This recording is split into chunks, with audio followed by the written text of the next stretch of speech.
نحمده ونصلي ونسلم على رسوله الكريم اما بعد فاعوذ بالله من الشيطان الرجيم بسم الله الرحمن الرحيم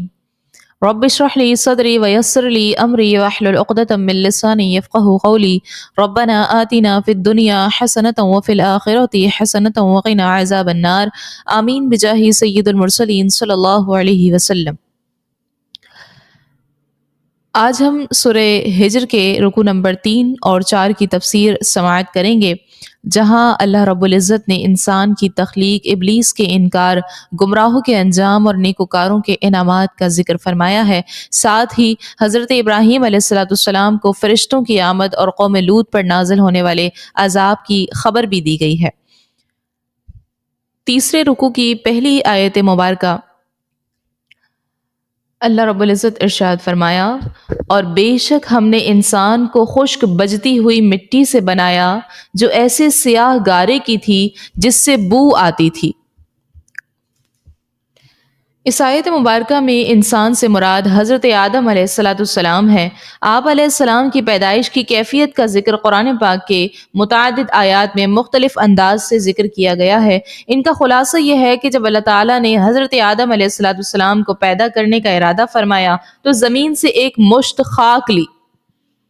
پھر اس مٹی کو پانی سے تر کیا یہاں تک کہ وہ سیاہ گارا ہو گئی اور اس میں بو پیدا ہوئی، پھر اس سیاہ رنگ اور بو والی مٹی سے انسان کی صورت بنائی۔ جب وہ سوکھ کر خشک ہو گئی تو جس وقت ہوا میں سے گزرتی تو وہ بجتی اور اس میں آواز پیدا ہوتی تھی۔ جب سورج کی تپش سے وہ پختہ ہو گئی تو اس میں روح پھونکی اور وہ انسان بن گیا۔ اگلی آیت مبارکہ میں اللہ تبارک و تعالی نے فرمایا، اور ہم نے اس سے پہلے جن کو بغیر دھوئیں والی آگ سے پیدا کیا۔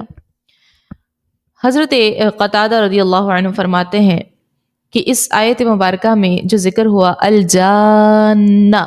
اس سے ابلیس مراد ہے۔ یہ حضرت آدم علیہ السلام سے پہلے پیدا کیا گیا۔ جب ابلیس کے بعد حضرت آدم علیہ السلام کی پیدائش ہوئی تو ابلیس نے اللہ تعالیٰ کی طرف سے حضرت آدم علیہ السلام کو ملنے والے مقام و مرتبے کی بنا پر ان سے حسد کیا اور کہا میں آگ سے بنا ہوں اور یہ مٹی سے۔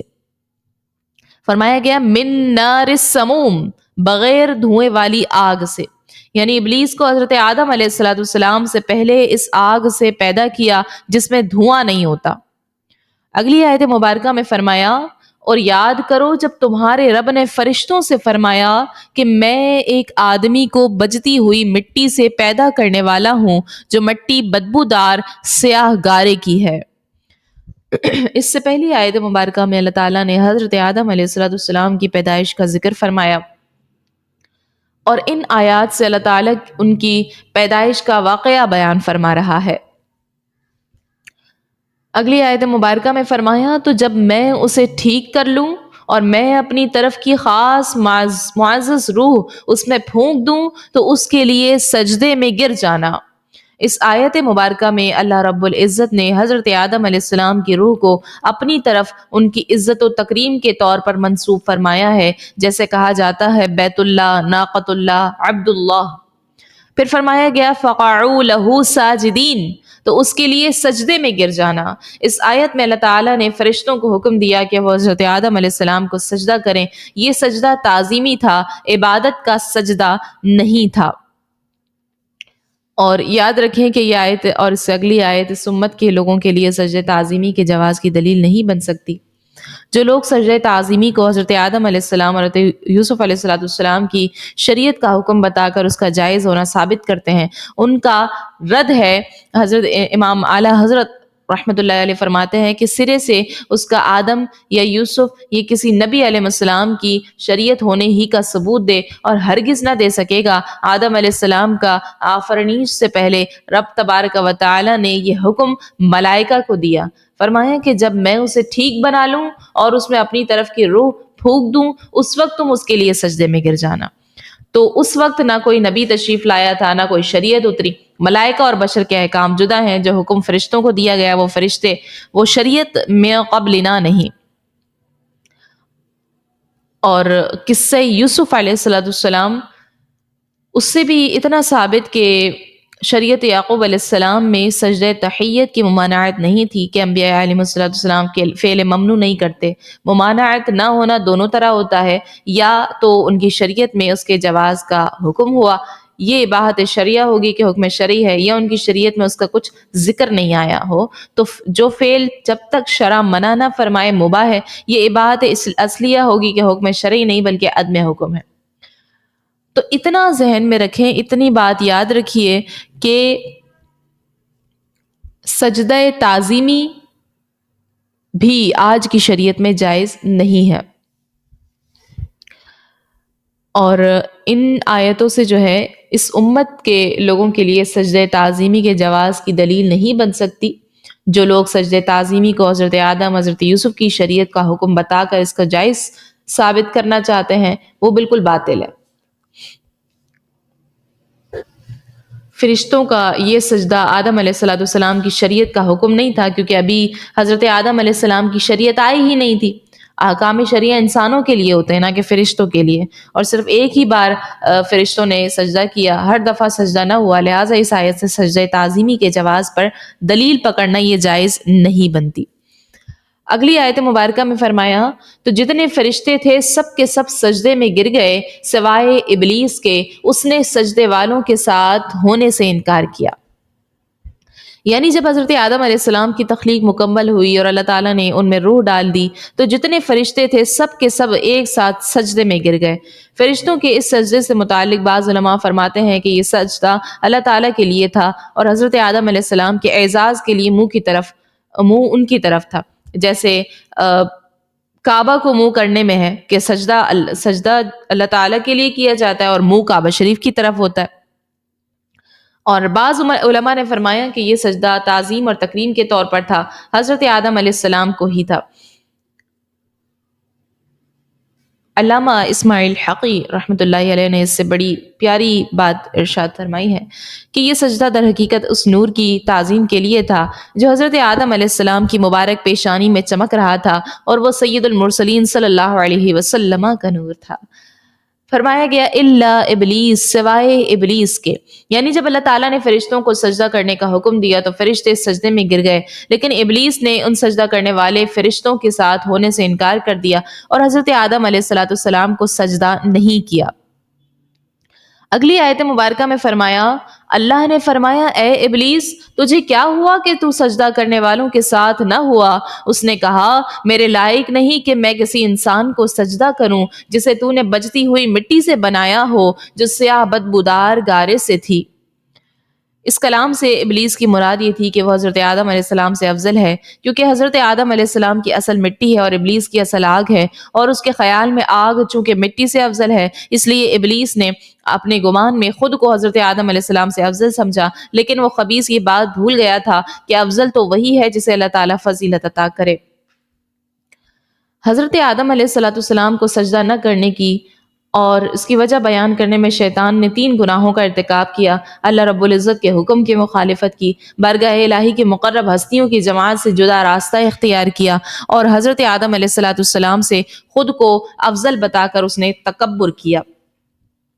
ان 3 گناہوں کا انجام یہ ہوا کہ ابلیس کی ہزاروں برس کی عبادت ریاضت برباد ہو گئی، فرشتوں کا استاد ہونے کی عظمت جو تھی وہ اس سے چھن گئی، اسے بارگاہ الہی سے مردود رسوا کر کے نکال دیا گیا، قیامت تک کے لیے اس کے گلے میں لعنت کا طوق ڈال دیا گیا، اور اسے ہمیشہ ہمیشہ کے لیے جہنم میں جلنے کی سزا دی گئی۔ شیطان کے گناہوں اور اس کے عبرتناک انجام کو سامنے رکھتے ہوئے ہمیں یہ چاہیے کہ وہ عمومی طور پر تمام گناہوں اور خاص طور پر ان 3 گناہوں سے بچیں، اور اپنے بارے میں اللہ کی خفیہ تدبیر سے ہم ڈرتے رہیں۔ اگلی آیت مبارکہ میں فرمایا، اللہ نے فرمایا تو جنت سے نکل جا کیونکہ تو مردود ہے اور بے شک قیامت تک تجھ پر لعنت ہے۔ اس نے کہا اے میرے رب تو مجھے اس دن تک مہلت دے دے جب لوگ اٹھائے جائیں۔ اللہ نے فرمایا بس بے شک تو ان میں سے ہے جن کو معین وقت کے دن تک مہلت دی گئی ہے۔ یعنی قیامت تک آسمان و زمین والے تجھ پر لعنت کریں گے، اور جب قیامت کا دن آئے گا تو اس لعنت کے ساتھ ہمیشگی کے عذاب میں گرفتار کیا جائے گا جس سے کبھی رہائی نہیں ہوگی۔ اپنے مردود اور لعنتی ہونے کے بارے میں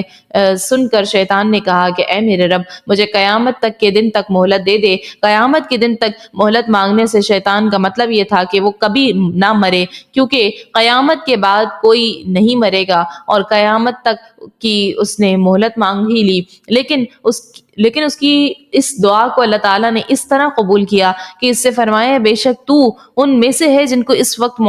اس معین وقت کے دن تک مہلت دی گئی ہے جس میں تمام مخلوق مر جائے گی، اور وہ وقت پہلا نفخہ ہے۔ تو شیطان کے مردہ رہنے کی مدت جو ہے وہ پہلے نفخے سے دوسرے نفخے تک 40 برس ہے، اور اس کو اس قدر مہلت دینا اس کے اکرام کے لیے نہیں تھا بلکہ اس کی بلا، شقاوت اور عذاب کی زیادتی کے لیے ہے۔ آگے فرمایا، اس نے کہا اے میرے رب، مجھے اس بات کی قسم کہ تو نے مجھے گمراہ کیا، میں ضرور زمین میں لوگوں کے لیے نافرمانی خوشنما بنا دوں گا، اور میں ضرور ان سب کو گمراہ کر دوں گا سوائے ان کے جو ان میں سے تیرے چنے ہوئے بندے ہیں۔ جب ابلیس کو معلوم ہوا کہ وہ کفر کی حالت میں مرے گا اور اس کی کبھی بخشش نہیں ہوگی، تو اس نے مخلوق کو کفر میں مبتلا کر کے گمراہ کر دینے کی حرص کی اور کہا کہ اے میرے رب، مجھے اس بات کی قسم کہ تو نے مجھے گمراہ کیا، میں ضرور زمین میں حضرت آدم علیہ السلام کی اولاد کے لیے دنیا کی محبت اور تیری نافرمانی کی خوشنما بنا دوں گا، اور میں ضرور ان سب کے دلوں میں وسوسہ ڈال کر گمراہ کر دوں گا، البتہ تیرے برگزیدہ بندوں میں پر میرا وسوسہ اور مکر نہیں چلے گا۔ اگلی آیت مبارکہ میں فرمایا، اللہ نے فرمایا یہ میری طرف آنے والا سیدھا راستہ ہے، بے شک میرے بندوں پر تیرا کچھ قابو نہیں سوائے ان گمراہوں کے جو تیرے پیچھے چلے، اور بے شک جہنم ان سب کا وعدہ ہے۔ مفسرین نے اس آیت کے مختلف معنی بیان فرمائے ہیں۔ اس آیت کا ایک معنی یہ ہے کہ یہ راستہ اپنے اوپر چلنے والے کو سیدھا چلاتا ہے، یہاں تک کہ اس پر چل کر وہ جنت میں پہنچ جاتا ہے۔ بعض مفسرین کے نزدیک اس آیت کا معنی یہ ہے کہ دلائل کے ساتھ لوگوں کے سیدھے راستے کی طرف رہنمائی کرنا ہمارے ذمے ہے، اور امام فخر الدین رازی علیہ رحمہ فرماتے ہیں کہ اس آیت کا ایک معنی یہ ہے کہ اخلاص مجھ تک پہنچنے کا سیدھا راستہ ہے، اور علامہ اسماعیل حقی نے اس آیت کا یہ معنی بیان فرمایا ہے کہ چنے ہوئے بندوں کا ابلیس کے بہکاوے سے بچ جانا وہ راستہ ہے جو سیدھا اللہ تعالیٰ تک پہنچاتا ہے۔ اگلی آیت مبارکہ میں فرمایا، اس کے 7 دروازے ہیں، ہر دروازے کے لیے ان میں سے ایک ایک حصہ تقسیم ہوا ہے۔ جہنم کے 7 طبقے ہیں، ان طبقات کو درکات بھی کہتے ہیں، اور ہر طبقے کا ایک دروازہ ہے۔ پہلا طبقہ جہنم، دوسرا طبقہ لظہ، تیسرا طبقہ حطمہ، اور چوتھا طبقہ سعیر، پانچواں طبقہ سقر، چھٹا طبقہ جہیم، اور 7واں طبقہ حاویہ ہے۔ فرمایا لکل باب، ہر دروازے کے لیے۔ اس آیت کا معنی یہ ہے کہ اللہ تعالیٰ نے ابلیس کی پیروی کرنے والوں کو 7 حصوں میں تقسیم فرما دیا ہے، ان میں سے ہر ایک کے لیے جہنم کا ایک طبقہ معین ہے۔ اس کی وجہ یہ ہے کہ کفر کے مراتب چونکہ مختلف ہیں، اس لیے جہنم میں بھی ان کے مرتبے مختلف ہوں گے۔ اور اس آیت مبارکہ پر سورہ ہجر کے 3 رکوع کا اختتام ہوتا ہے۔ چوتھے رکوع کی پہلی آیت مبارکہ میں فرمایا کہ بے شک متقی لوگ باغوں اور چشموں میں ہوں گے، حکم ہوگا ان میں سلامتی کے ساتھ امن و امان سے داخل ہو جاؤ۔ ان المتقین، بے شک متقی لوگ، اس سے وہ لوگ مراد ہیں جو کفر و شرک سے باز رہے اور ایمان لائے، اگرچہ گنہگار ہوں۔ گنہگار مومنین کا معاملہ اللہ تعالیٰ کی مشیت پر موقوف ہے، وہ چاہے تو انہیں ایک مدت تک عذاب میں مبتلا کر دے، پھر اپنے رسول صلی اللہ علیہ وسلم کی شفاعت کے صدقے انہیں معاف کر دے، اور اگر چاہے تو انہیں عذاب ہی نہیں دے۔ فرمایا ادخلوہا، ان میں داخل ہو جاؤ۔ ایک قول یہ ہے کہ جب اللہ تعالیٰ سے ڈرنے والے جنت کے دروازوں پر پہنچیں گے تو ان سے کہا جائے گا، اور دوسرا قول یہ ہے کہ جب جنتی جنت میں ایک جگہ سے دوسری جنت کی طرف متوجہ ہوں گے تو فرشتوں کی زبانی ان سے کہا جائے گا، تم سلامتی اور امن و امان کے ساتھ جنت میں داخل ہو جاؤ، نہ یہاں سے نکالے جاؤ گے، نہ تمہیں یہاں موت آئے گی، نہ تم پر کوئی آفت رونما ہوگی، نہ یہاں کوئی خوف اور پریشانی ہوگی۔ اگلی آیت مبارکہ میں فرمایا اور ہم ان کے سینوں میں موجود کینہ کھینچ لیں گے، وہ آپس میں بھائی بھائی ہوں گے، وہ آمنے سامنے تختوں پر بیٹھے ہوں گے، انہیں جنت میں نہ کوئی تکلیف پہنچے گی اور نہ ہی وہ وہاں سے نکالے جائیں گے۔ یعنی دنیا میں اگر ان ڈرنے والوں میں سے کسی کے دل میں دوسرے کے بارے میں کچھ کینہ ہوگا تو جنت میں داخل ہونے سے پہلے اللہ تعالیٰ اسے ان کے دلوں سے نکال دے گا اور ان کے نفوس کو بغض، حسد، عناد اور عداوت وغیرہ مذموم خصلتوں سے پاک کر دے گا، اور ایک دوسرے کے ساتھ محبت کرنے اور میل جول رکھنے میں اس طرح ہوں گے جیسے سگے بھائی ہوتے ہیں۔ پھر فرمایا علی سرر متقابلین، وہ آمنے سامنے تختوں پر بیٹھے ہوں گے۔ اس کا ایک تو واضح مفہوم یہ ہے کہ وہ ایک دوسرے کے سامنے جنت میں تختوں پر بیٹھے ہوں گے اور مجلس کا لطف اٹھائیں گے، اور ایک مفہوم یہ بھی بیان کیا گیا ہے کہ جب جنتی ایک جگہ جمع ہو کر ایک دوسرے سے ملاقات کریں گے اور فارغ ہونے کے بعد واپس لوٹنے کا ارادہ کریں گے تو ان میں سے ہر ایک کا تخت اس طرح گم جائے گا کہ اس پر سوار جنتی کا چہرہ اپنے ساتھی کے چہرے کے سامنے ہوگا، اور اس کی پشت اس طرح ہوگی جس طرف جدھر تخت اسے لے جا رہا ہوگا۔ اس میں انسیت اور تعظیم زیادہ ہے۔ آگے فرمایا میرے بندوں کو خبر کر دو کہ بے شک میں ہی بخشنے والا مہربان ہوں اور بے شک میرا ہی عذاب دردناک عذاب ہے۔ اس آیت اور اگلی آیت مبارکہ میں یہاں پر دو آیتیں بیان ہوئی ہیں۔ ان دونوں آیت مبارکہ میں اللہ تعالیٰ کی طرف سے لوگوں کو گناہ سے ڈرایا گیا اور جو گناہ ہو چکے ان سے توبہ کرنے کا حکم دیا گیا ہے۔ ان دونوں کا خلاصہ یہ ہے کہ اللہ تعالیٰ نے ارشاد فرمایا اے رسول اللہ صلی اللہ علیہ وسلم، آپ میرے بندوں کو بتا دیں کہ جب وہ اپنے گناہوں سے توبہ کر لیں تو میں ہی ان کے گناہوں پر پردہ ڈال کر ان گناہوں کے سبب ہونے والی رسوائی اور عذاب سے انہیں بچاتا ہوں، اور گناہوں سے توبہ کرنے کے بعد انہیں عذاب نہ دے کر ان پر رحم فرماتا ہوں۔ اور میرے بندوں کو یہ بھی بتا دیں کہ میرا عذاب ان کے لیے ہے جو اپنے گناہوں پر قائم رہیں اور ان سے توبہ نہ کریں۔ میرا عذاب اتنا دردناک ہے کہ اس جیسا دردناک کوئی عذاب ہو ہی نہیں سکتا۔ پھر اگلی آیت مبارکہ میں فرمایا وَنَبِّئْهُمْ عَنْ ضَيْفِ إِبْرَاهِيمَ، اور انہیں ابراہیم کے مہمانوں کا احوال سناؤ۔ اس صورت میں سب سے پہلے اللہ تبارک و تعالی نے نبی کریم صلی اللہ علیہ وسلم کی نبوت پر دلائل دیے، اس کے بعد توحید پر دلائل ذکر فرمائے، پھر حضرت آدم علیہ السلام کی تخلیق اور اس سے متعلق واقعات بیان فرمائے، پھر سعادت مندوں اور بدبختوں کے احوال بیان کیے، اور اس آیت سے اللہ تعالیٰ نے بعض انبیاء کرام کے واقعات بیان فرمائے تاکہ ان واقعات کو سن کر لوگ عبرت حاصل کریں اور ان میں عبادت کا ذوق و شوق پیدا ہو۔ سب سے پہلے حضرت ابراہیم علیہ السلام کا واقعہ بیان فرمایا، پھر حضرت لوط کا واقعہ، پھر حضرت شعیب کا واقعہ، اور آخر میں حضرت صالح علیہ السلام کا واقعہ بیان فرمایا۔ چاروں انبیاء کرام کے واقعات یہاں اختصار کے ساتھ بیان کیے گئے ہیں۔ ان واقعات کی تفصیل سورہ ہود میں ہم سماعت کر چکے ہیں۔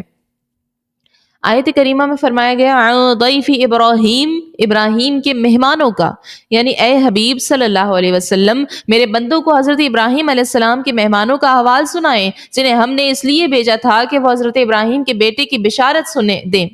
حضرت ابراہیم علیہ السلام کو بیٹے کی خوشخبری دیں اور حضرت لوط علیہ السلام کی قوم کو ہلاک کریں تاکہ میرے بندے حضرت لوط علیہ السلام کی قوم پر آنے والے عذاب، اللہ تعالیٰ کی ناراضی اور مجرموں سے لیے گئے انتقام کو دیکھ کر عبرت حاصل کریں اور انہیں یقین ہو جائے کہ اللہ کا عذاب ہی سب سے سخت ہے۔ یاد رکھیے کہ حضرت ابراہیم کے مہمان کئی فرشتے تھے اور ان میں حضرت جبرائیل علیہ السلام بھی تھے۔ آگے فرمایا جب وہ اس کے پاس آئے تو کہنے لگے سلام، ابراہیم نے فرمایا ہم تم سے ڈر رہے ہیں۔ یعنی فرشتے جب حضرت ابراہیم علیہ السلام کے پاس آئے تو انہوں نے حضرت ابراہیم علیہ السلام کو سلام کیا اور آپ علیہ السلام کی تعظیم و توقیر کی۔ حضرت ابراہیم علیہ السلام نے ان سے فرمایا کہ ہم تم سے ڈر رہے ہیں۔ حضرت ابراہیم علیہ السلام کا مہمانوں سے خوف کھانے کی ایک وجہ یہ تھی کہ وہ اجازت کے بغیر اور بے وقت آئے تھے، اور دوسری وجہ یہ تھی کہ مہمانوں نے ان کا پیش کردہ بنا ہوا بچڑا کھانے سے انکار کر دیا تھا، اور اس دور میں مہمان کا کھانے سے انکار کر دینا دشمنی کی علامت سمجھا جاتا تھا۔ اگلی آیت مبارکہ میں فرمایا انہوں نے عرض کی آپ نہ ڈریں، بے شک ہم آپ کو ایک علم والے لڑکی کی بشارت دیتے ہیں۔